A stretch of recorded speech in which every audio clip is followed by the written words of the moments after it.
মুম্বাই রাস্তায় বিপাকে পড়েন রবিনা ট্যান্ডন। অভিনেত্রীর গাড়ি থামিয়ে চড়াও হন তিন মহিলা। মুম্বাইতে ধুন্ধুমার। শনিবার রাতে তিন মহিলা পথচারী অভিনেত্রী রবিনা ট্যান্ডনের গাড়ি থামিয়ে চড়াও হন। তাদের দাবি ছিল অভিনেত্রীর গাড়ি নাকি ধাক্কা দিয়েছে তো ওই তিনজনকে। আর এই ঘটনার সাথে সাথে বেরিয়ে আসেন গাড়ির চালক, কিন্তু কোনো কথাই শুনতে চাইছিলেন না তারা। আর ঠিক সেই সময় গাড়ি থেকে নেমে আসেন অভিনেত্রী নিজে। তাকে দেখে আরও ক্ষেপে যান তারা। বচসা শুরু হয় দুপক্ষের মধ্যে, এমনকি রবিনা ট্যান্ডনকে মারতে উদ্যত হন তারা।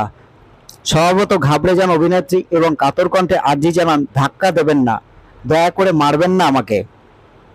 এই ঘটনাটি ঘটে মুম্বাইয়ের অন্তর্গত কোটা রোডের উপর রিজভি কলেজের কাছে।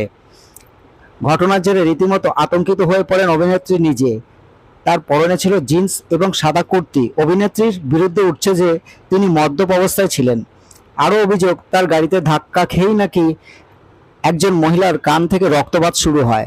আর তারপরেই রবিনা ট্যান্ডনের গাড়ি থামিয়ে চড়াও হন তিন মহিলা।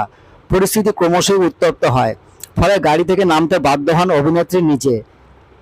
তাকে সামনে পেয়ে তার উপর চড়াও হন তারা, এমনকি অভিনেত্রীর গায়ে হাতও তুলতে যান তারা। কার্যত তাকে ঘিরে ধরেন তারা। তারপরে অভিনেত্রী অনুরোধ করতে থাকেন যে তাকে যেন না মারা হয়।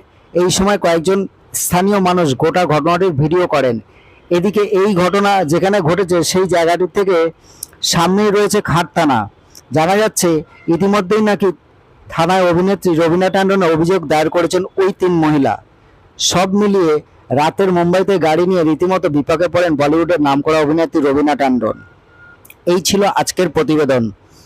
ধন্যবাদ।